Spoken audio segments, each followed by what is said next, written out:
Welcome back to Lisa's 2 Cent Part 3 of Infidelity.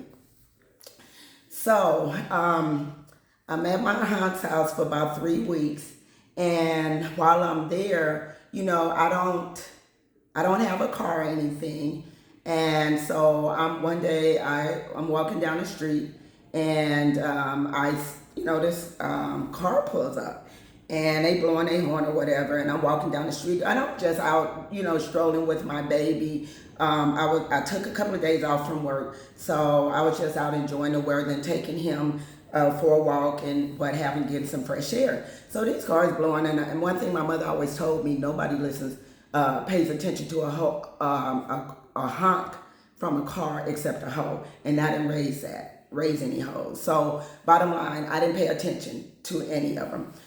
I want to say about 3 weeks in, I went and got me a little bucket. Again, I left my car because I didn't want nobody to come use that excuse to come look for me after you cheated on me. So I bought me a little bucket, and I was driving around and to get back and forth to work. And one day I was coming home and I saw somebody from high school.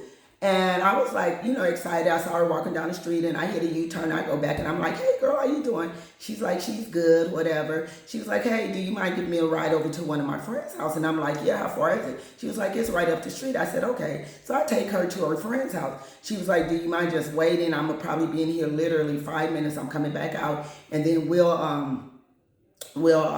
you could drop me off at home, and I'm not that far from here. I give you a couple of dollars for gas. I said, okay.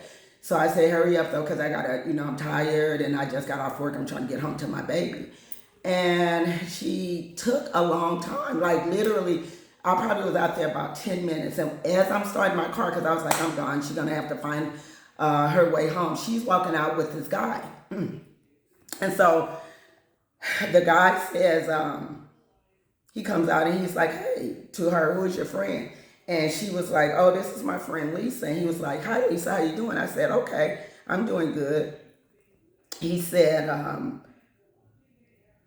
I want to date you. And I was like, no, I'm not interested. Because mind you, I just got out of I just left my husband. I'm still married. And although I'm not coming back, last thing I wanted was another relationship. I'm good. Like I'm one of them women, I ain't got to have a man in my life constantly. I'm good. Like there's times where I was abstinent and out from sex, from men for like 5 years, that I was just like, it was all about me. So anyway, I said, no, I'm good. I'm not interested. And he was like, I told my friend, come on, let's go. And she said, okay. She jumps in the car and we go and leave, drop her off, and I go to my aunt's house. So I probably stayed with my aunt for about 2 months.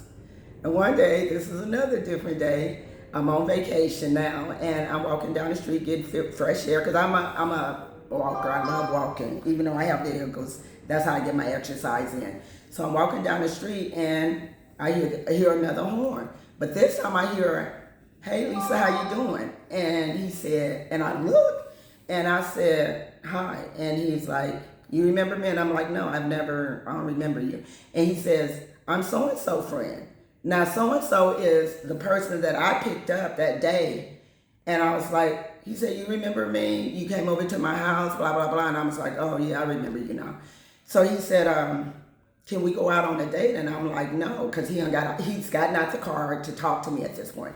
And I said, no. And he was like, please. And I was like, no. I said, I really don't have anything to wear. Because by this time now, even though I'm working, I'm still... I probably had, I'm still buying stuff here and there, but I don't have a wardrobe like I got at my house. But I don't need a wardrobe, because that means for me to go back and get my clothes and all my possessions, I got to deal with my husband. It wasn't worth it for me, because I've always been a go-getter. So I knew I would, build back up everything. So anyway, he was like, please. And I was like, no, I don't have anything to wear, to be honest with you. I have work clothes only. This dude literally went in his pocket and pulled out a wad of money. I mean, a wad, right? All $100 bills. So he was like, here. And he gave me 5 $100 bills. He was like, and this was like in 1986, I guess. So back then, $500 was a hell of a lot of money. So he was like, here, go buy you something, just get your nails done, blah, blah, blah. I said, wow, okay. So he asked me, for my phone number and asked me what time can he pick me up and where can he pick me up. So I explained to him, I said, and this was back in 86, I said, listen, if I go out with you, you have to come and meet my auntie, and she's going to take a picture of your, she's going to write down your license plate and your driver's license, the license plate of your car and the driver's license information. He was like, okay, no problem. I don't have anything to hide.